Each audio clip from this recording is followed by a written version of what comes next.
Halo semuanya, langsung saja kita bedah taktik dari sebuah pertandingan yang menjadi bukti nyata betapa kejam dan tak terduganya sepak bola.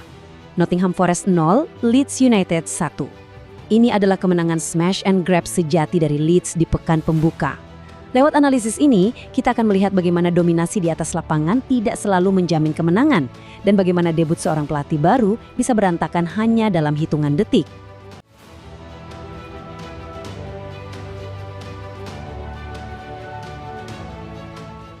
Oke, kita langsung masuk ke intinya. Menit ke-88.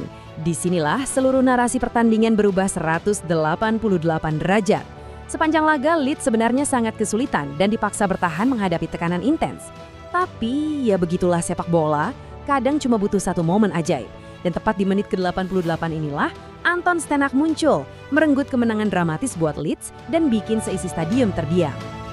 Momen ini membawa kita ke pembahasan pertama. Pukulan telak di menit akhir lewat tembakan penentu dari seorang Anton Stach. Biar saya perjelas, ini bukan sekedar gol biasa. Eksekusinya luar biasa mematikan. Dari luar sudut kiri kotak penalti, Stasic melepaskan tendangan bebas dengan kekuatan penuh.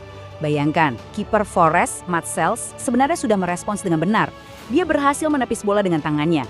Tapi saking kerasnya tembakan itu, bola tetap nyolongong deras ke sudut kiri bawah gawang. Sebuah momen magis yang sukses merusak laga debut Oliver Glasner sebagai pelatih Forest dalam sekejap. Lalu bagaimana hasil akhir ini bisa terjadi? Kita masuk ke bagian kedua, dominasi tanpa hasil maksimal. Mari kita bedah angka-angka krusial di balik pertandingan ini. Yang paling menarik buat saya sebagai analis adalah anomali taktis pada metrik expected goals atau XG-nya. Nottingham Forest mencatatkan XG sebesar 0,65. Sementara Leeds hanya 0,49. Oke, apa artinya ini di atas lapangan? Pertama, laga ini memang terbukti miskin peluang bersih secara keseluruhan. Tapi yang kedua, dan ini yang paling krusial, Forest sebenarnya menciptakan ancaman kumulatif yang lebih tinggi. Masalahnya, Leeds tampil sangat klinis. Mereka luar biasa mematikan meski cuma punya peluang minim. Sementara Forest gagal total memaksimalkan keunggulan tersebut. Dan angka penguasaan bola semakin menegaskan ironi itu. Forest mendominasi hingga 55,2% dan memegang kendali untuk waktu yang cukup lama. Mereka bahkan sanggup melepaskan 12 tembakan. Tapi, dari 12 percobaan itu, tebak berapa yang benar-benar tepat sasaran? Cuma 2. Ya 2. Ini adalah bukti nyata betapa tumpulnya lini depan mereka. Mau mendominasi bola seperti apapun, tanpa ketajaman di sepertiga akhir lapangan, dominasi itu jadi sama sekali tidak ada artinya. Jadi, di mana tepatnya letak kesalahan Forest? Mari kita bongkar di bagian ketiga, peluang-peluang emas yang dibuang begitu saja. Kalau kita tarik mundur sedikit, ada beberapa momen spesifik di mana Forest benar-benar membiarkan kemenangan ini lepas dari tangan mereka. Menit ke-17, peluang emas pertama. Igor Jesus menyundul bola ke sudut kanan bawah, tapi secara brilian digagalkan oleh kiper James Trafford. Kemudian tepat sebelum turun minum, Nikola Milenkovic menang duel udara, sundulannya malah membentur tiang gawang. Puncaknya, di menit ke-55, Igor Jesus lagi-lagi dapat peluang jarak dekat di tiang jauh, tapi gagal dimaksimalkan. 3 peluang emas, 0 gol. Ini adalah definisi nyata dari membuang-buang momentum.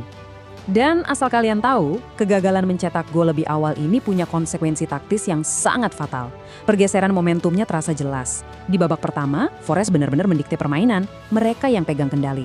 Tapi karena mereka gagal mengakhiri perlawanan Leeds saat lagi di atas angin, babak kedua berubah jadi bencana perlahan. Leeds yang tadinya tertekan mulai menumbuhkan kepercayaan diri. Puncaknya ada di menit ke-70 ketika Tarik Muharemovic memaksa Mats Sels melompat melakukan penyelamatan super krusial. Ketidakmampuan Forest mencetak gol dini secara langsung memberi nafas kehidupan buat Leeds. Sekarang mari kita bicara soal racikan sang pelatih di bagian keempat, fondasi taktik Oliver Glasner dan tinjauan atas sistem baru yang sedang dibangun. Kita semua tahu Glasner masuk menggantikan Vitor Pereira bulan Juli lalu dengan satu tugas besar, merombak tim. Dan sejujurnya, secara taktis, kita sudah mulai melihat hasil kerjanya lewat sistem progresi bola yang cepat. Perhatikan kontribusi bek tengah Murillo dan gelandang Ibrahim Sangare. Keduanya secara total melepaskan 19 umpan yang sukses membelah lini pertahanan lawan. Buat saya, ini luar biasa. Bayangkan, seorang bek tengah seperti Murillo mencatatkan 9 kali line breaking passes dan 5 diantaranya langsung diarahkan ke sepertiga akhir lapangan. Ini jelas merupakan cetak biru progresi serangan modern yang sangat berani dari lini pertahanan. Jadi kita bisa merangkum setup taktis Glasner di laga pembuka ini ke dalam 3 hal. Build-up play-nya sangat menjanjikan, progresi bola cepat dari belakang sudah terbentuk. Lini tengah juga mampu mendikte tempo dan menembus formasi lawan dengan baik, tapi pekerjaan rumah terbesarnya masih mengangga lebar. Tim ini kekurangan kekompakan yang parah di sepertiga akhir lapangan. Mereka bisa membangun serangan dengan cantik, tapi benar-benar kehilangan arah saat tiba waktunya untuk mengeksekusi akhir dari serangan tersebut. Ini membawa kita ke bagian penutup, evaluasi laga pembuka dan apa yang harus dilakukan Forest menatap ke depan. Di penghujung laga, ada satu momen yang terasa merangkum nasib apes Forest hari itu. Masuk masa stoppage time, mereka mendapat hadiah tendangan bebas dari area sentral, sekitar 20 yard jauhnya. Morgan Gibbs-White maju mengeksekusi bola. Ini adalah kesempatan terakhir, nafas terakhir untuk menyelamatkan wajah mereka. Tapi, tembakannya meleset, gagal. Momen ini seperti palu godam yang mengunci realitas pahit bahwa setelah semua dominasi yang mereka pamerkan, Forest harus rela keluar lapangan dengan tangan hampa.